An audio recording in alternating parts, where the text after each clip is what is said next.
Hi, and welcome back to Coffee Break Book Reviews. I'm Molly Schaefer, and I am here with the fantastic Lorelei. How do you say your last name?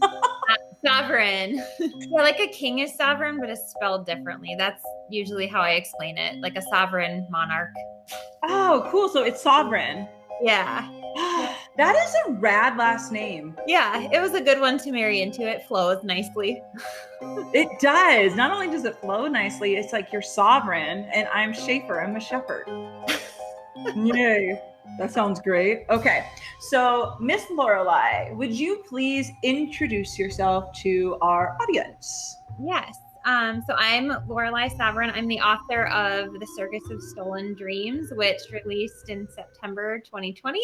It's a middle grade novel about a grieving girl who finds her way into a magical circus built of dreams and nightmares, thinking that it's going to be the perfect way to escape all the things that are sad and wrong in her life. But when she finds out that her brother's nightmare is in the circus and her brother is the reason she is so sad because he disappeared, that he actually might not be gone forever and that he might actually be trapped inside of Reverie's gates. So she has a chance to maybe see if he's really there and if she has the opportunity to save him and bring him home. Such a good concept and such a good book. I remember reading it before you even went out on a submission with it. And I fell in love with the Sandman and just like the whole concept behind this kind of like spooky little story about Yeah. circuses always freaked me out though. Yeah, and I think that's part of it too. Like for me, is that like circuses are fascinating, but they're also like kind of unsettling. And I've always been a little like weirded out by the idea of them. But yeah, I think when you read it, the first scene, actually, it's still kind of intact, but it's much later in the book now than it was when you had read it. But it's like, that's one of those pieces that still exists, but is in a new place from its baby form. I've been reading it again while listening to it on Audible, and the narrator is phenomenal. And I haven't finished it. I've only read like 2 hours in, but okay, so reading it the first time, Yeah. and like it's like you said, it's baby form, and then seeing like all the changes and how editors can just like they shape a book and they show you how like the story can like emerge, and it's kind of I don't know how like a metamorphosis, is that the right word? Yeah, yeah. I mean, it grew into its potential over a year's time since you like saw the baby version of it. Like I worked on it for another like solid 6 months before even like querying it again at that point, and then another several months with my editor after that. Like it was a long road, but like the seed of it was always the same. It was always this story about this kind of strange circus that had magic and this girl who loved her brother very much and who needed to go on a journey inside of it. And so like that's still there.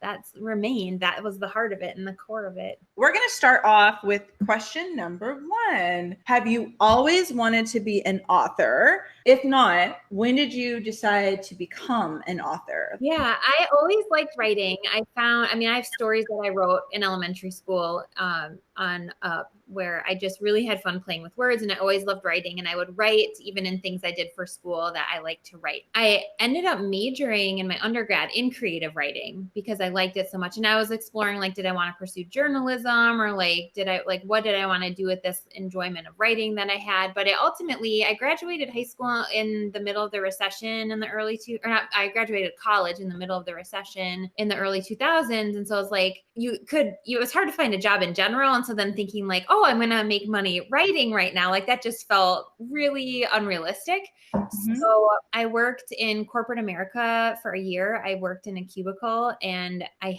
hated it. It wasn't a good fit for me. I was making cold calls and trying to sell things, and that was just not a good fit for who I was. So I ended up going back and getting a master's degree in education, and I was a teacher on and off for about 10 years. I had kids, and so I took some time off and I went back, and so I worked in education in various forms and started pursuing officially writing a manuscript while I was still teaching and working in schools with teachers. I think it was a moment really where my husband had heard me saying for like almost 10 years, gosh, I really want to try writing a book.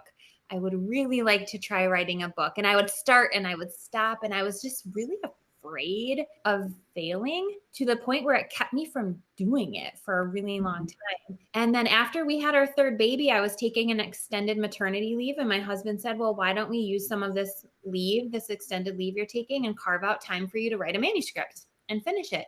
And that support and just him being like, hey, I'm behind you. Like, why don't you do this and give it a shot? Why not now? Was kind of what I needed to say, okay, I'm going to give it a try. I'm going to finish a manuscript. Cause that's the first step. You have to have a manuscript.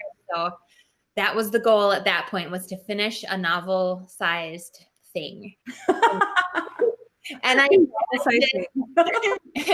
and it was a very bad manuscript, and I worked on it and revised it and made it better over like a year and a half, and ended up shelving it. I queried it a bit, and I just kind of knew it wasn't really the one at a certain point. Especially when I got the idea for what became this, I felt as though middle grade was probably going to be the place for me, just because of the ages of kids I taught, and I'm a parent, and I just am always drawn to middle grade fiction.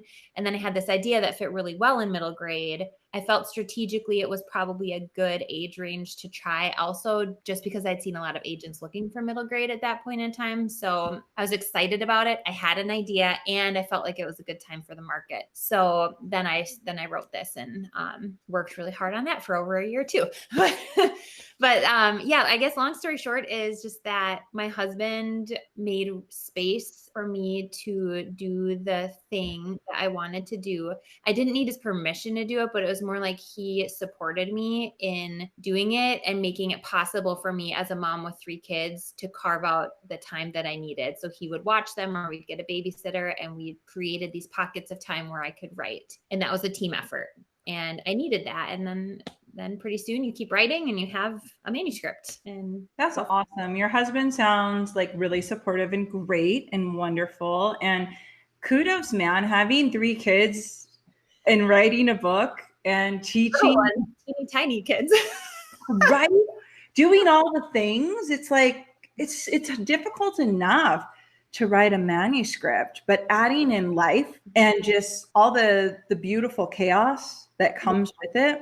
I'm super glad that your husband was so supportive, and I'm super glad that you took that time, because it's so difficult. Like, you're given that time and you're like writing and you're just like, yeah, that's great. And then you sit down and you're like, okay, now I got to do it.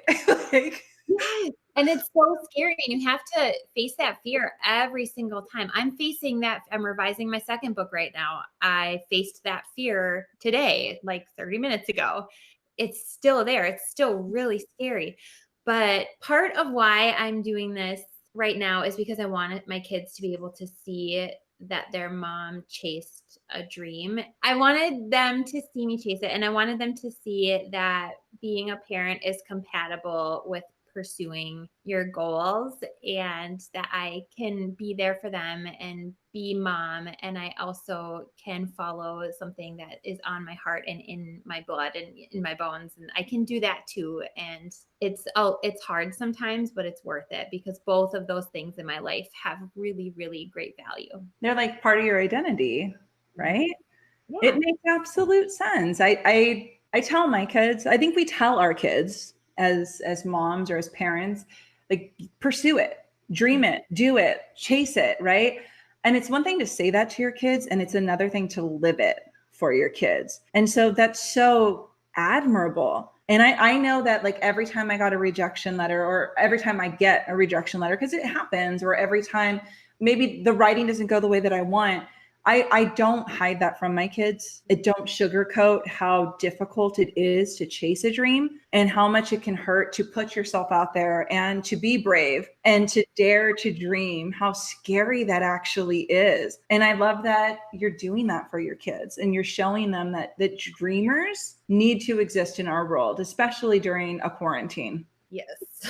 And like this, it's been an interesting year, because it's kind of an unfortunate year to be a debut author. There's less foot traffic. There's just less visibility, less places I can be in person and things like that. But it's also been a year where I feel like generally people have found comfort in stories. And I think especially as authors, we're realizing we put something kind of special out into the world, that we all need hope. I write middle grade fiction, and middle grade books really all have this pulse of hope, even if they deal with hard things. Kids need hope. I need hope right now. Everyone needs that. So what I'm doing is valuable, even if the timing and things don't look exactly as I had expected them to. It still is important work. I think hope is what gets us through. Hope is what gets you to the next season of your life, right? So regardless of like how difficult a season is, there's always beauty and greatness and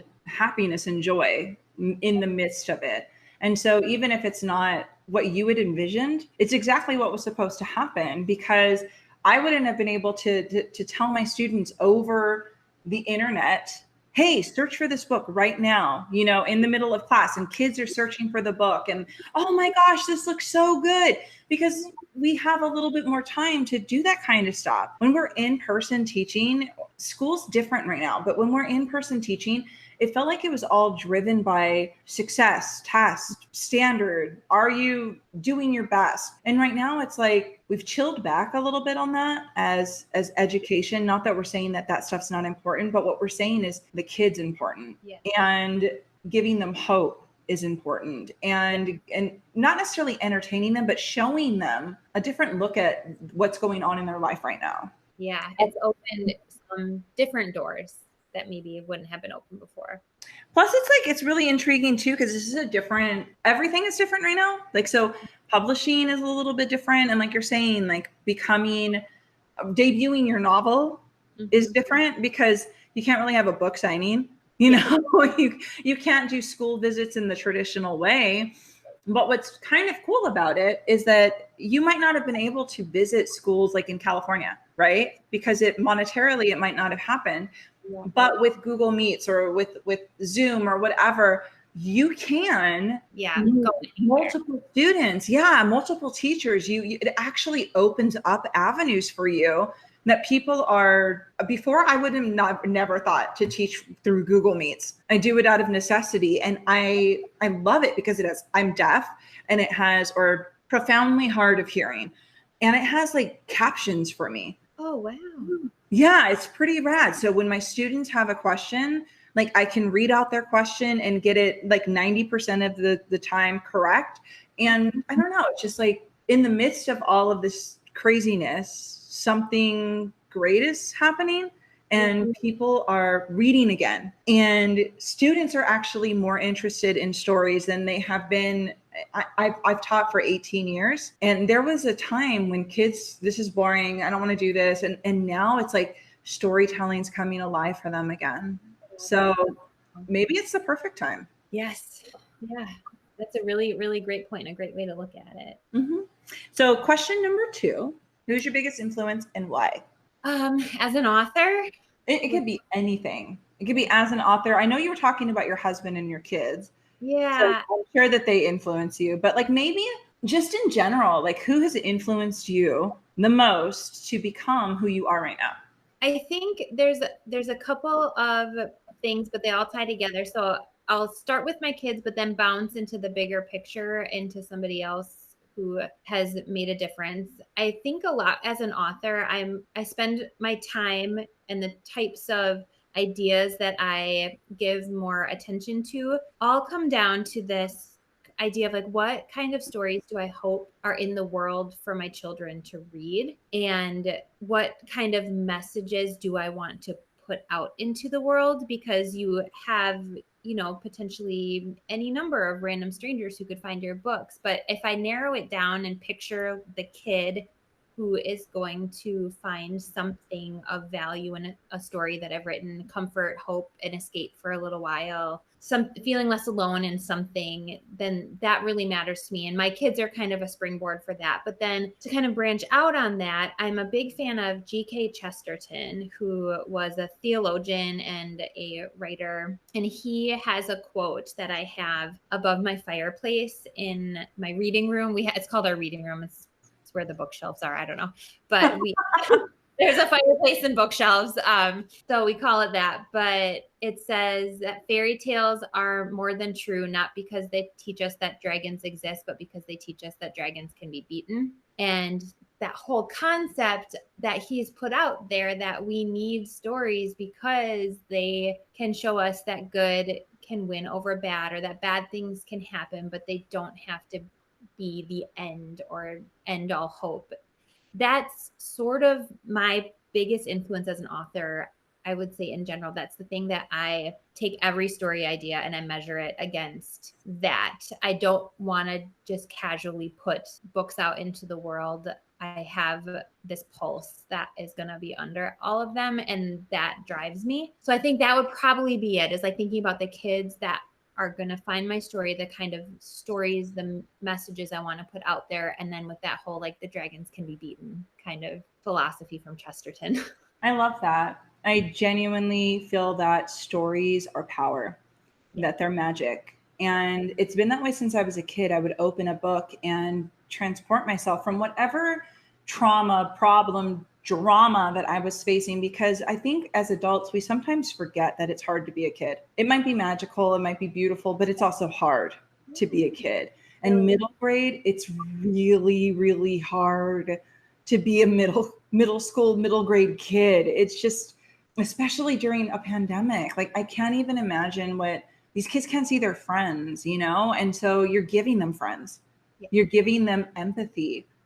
And when they open that book and they're introduced to Andrea, or they're introduced to Francis, or they're introduced to even the world of Narnia, right? Because that was one of the first worlds that completely opened up for me. And I wanted so much to go to Narnia and fight the White Witch, right?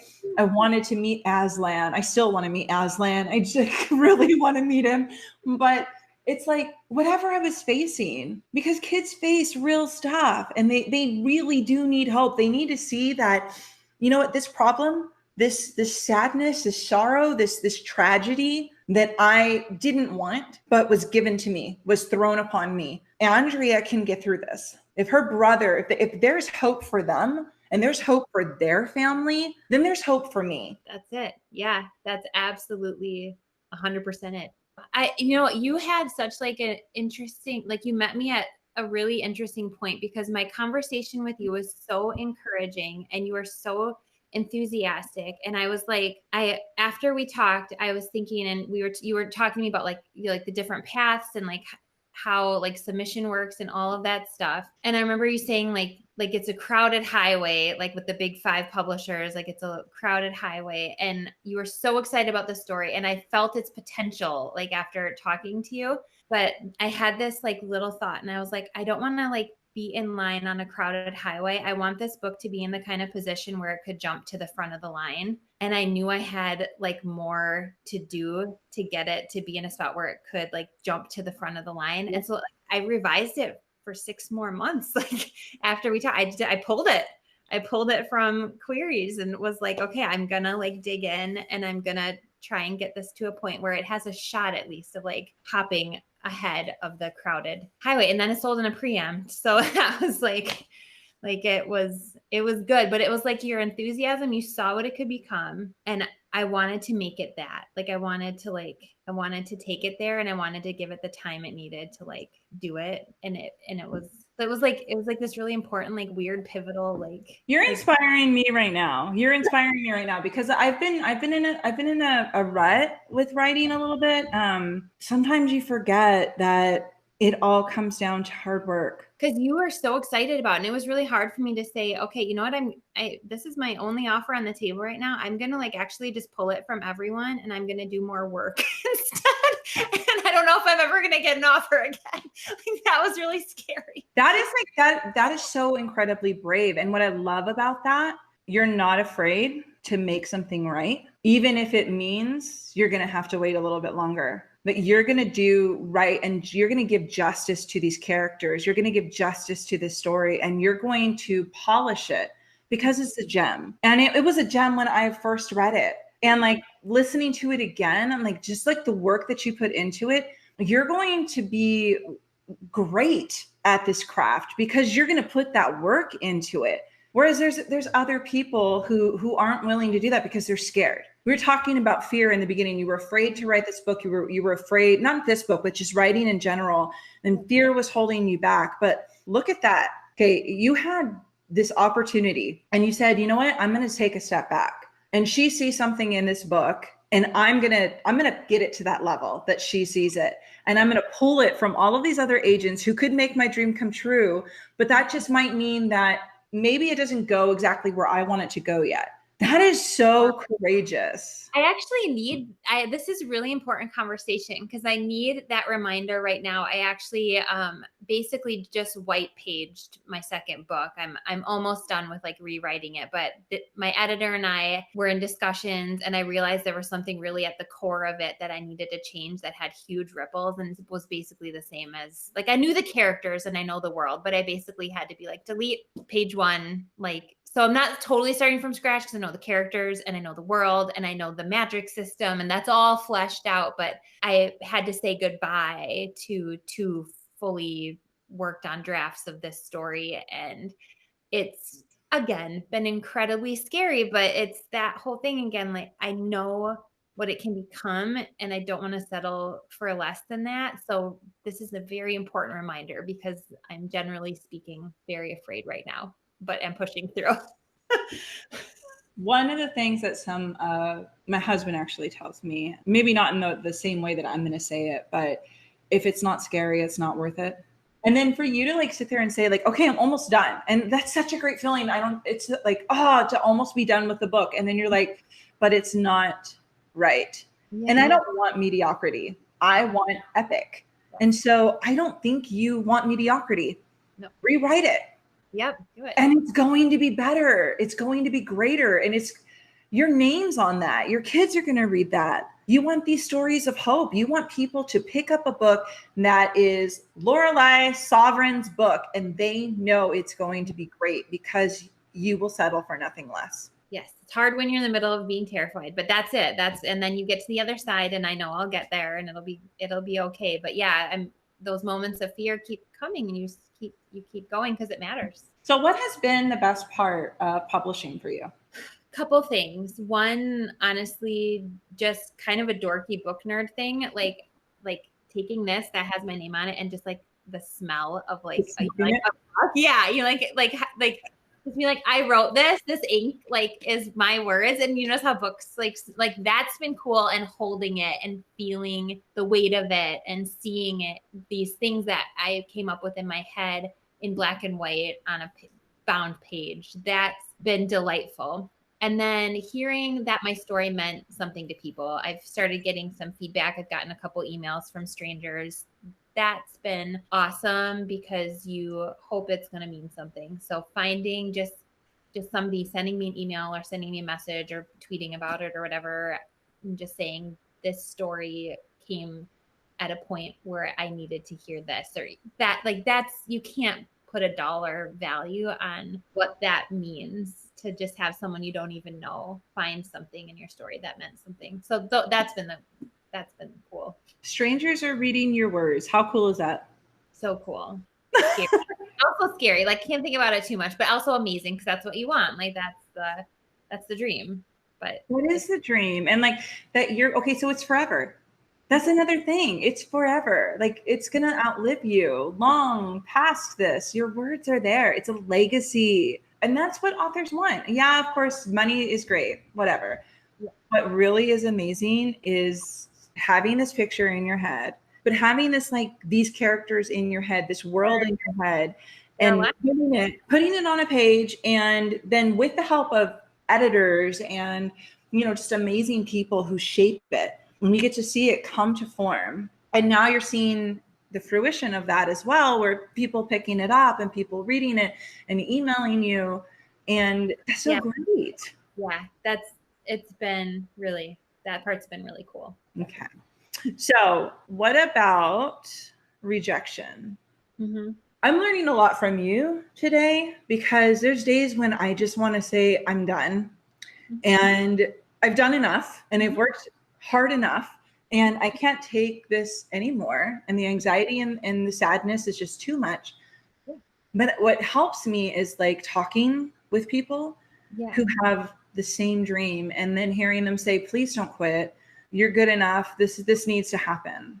So what would you say to those authors who are maybe searching for their agent, or searching or in submissions, or maybe they haven't even written that book because they're terrified like you were? Yeah. And they need to hear your words to tell them, like, please don't stop. Please don't give up. Yeah. I have a few things to say.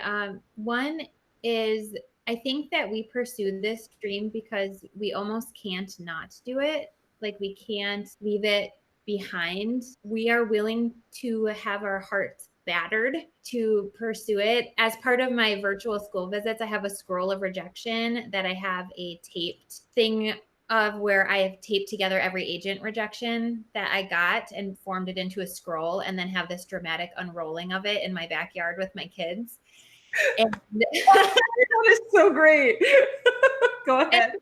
Well, as far as agents go, there are 100 pieces of paper on this scroll, and it's a long scroll. And then you get agented and you think, okay, I'm on to the next thing. But then you go on submission, and then there are different ways that you hear no, and you sell your book, and then complete strangers tell you no on Goodreads, or, reviewers, and they're just in a couple sentences just disregarding your heart, it feels like. So there are a couple of things that I am learning since my book came out like a month ago. One is to recognize the value of my work. And I think we talked about, their stories are powerful. They mean things. So if you hold firm in that kind of gives you a foundation. But then you also need to learn how to choose who you listen to, who's rejecting you. So if I get an edit letter from my editor telling me that I need to work on certain aspects of my story, I hold great weight to that, because my editor and I see the vision of what it can be. And that feedback is going to help me grow the story into what it is meant to be. And so that feedback holds weight, and I will sit in that, and I will take that to heart, and I will use it to grow and become better.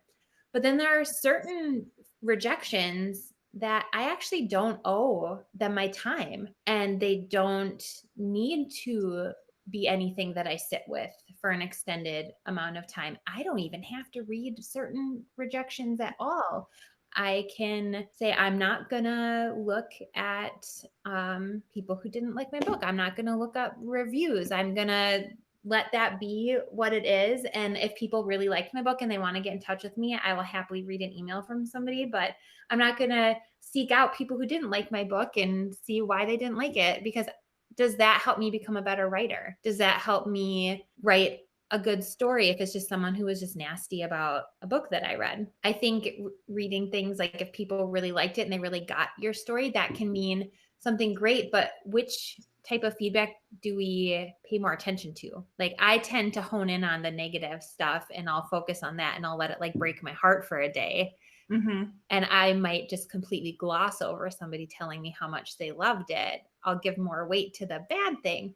So I'm learning, I guess, to develop a thicker skin just by filtering what I even pay attention to as far as rejection. And if it's a rejection that's going to help me become better and grow into the author that I want to become, I'll sit with it, and I'll sit in that discomfort, and I'll give it the time and the space that it needs. But if it's not a helpful rejection, if it's a cruel rejection or a cold rejection or an unhelpful rejection, then I'm learning to let those go and to not give them as much time. So I guess that's like, can you filter it? Find the rejections and the feedback that helps you grow in the direction you want to be, and let the rest go. Because once you have a story out in the world, there are going to be thousands of people who could think whatever they want about it, and you are not obliged to give people the time of day unless it is something that's going to help you become the author you want to become, tell the stories you're hoping to tell, become better, grow more.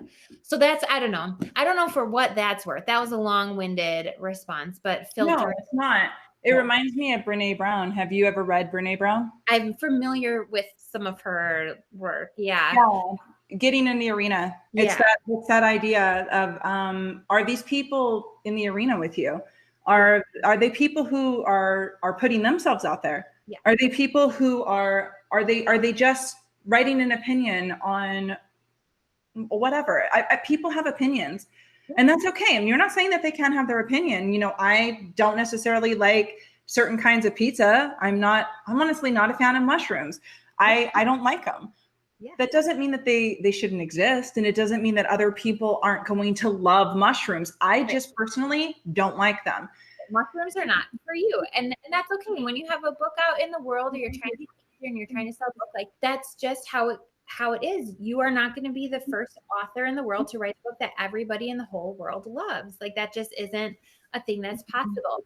And I think the only other short thing I would say along those lines is that I'm learning to try and respect that nothing is wasted. My drafts that I discard, they are not wasted. If I wrote something and it didn't work, it's not wasted. And accepting that that's part of the process, that you're going to write things that don't end up getting used, but that still holds value. And that's the other like big thing I'm learning to work on. My kids want to fast forward through the difficult stuff right now and get to the good stuff. And I said, you're not going to know that it's the good stuff unless you go through that difficult stuff, because that's what helps you realize life is really good. And it, like you're saying, none of it's wasted. The pain isn't wasted. It can turn into purpose. It's only wasted if you let it be wasted, if you see it as waste. It's only refuse if you see it as that. But if you see even the negative reviews, I love that you said that, because it is important for us to see other people's perspectives about these stories,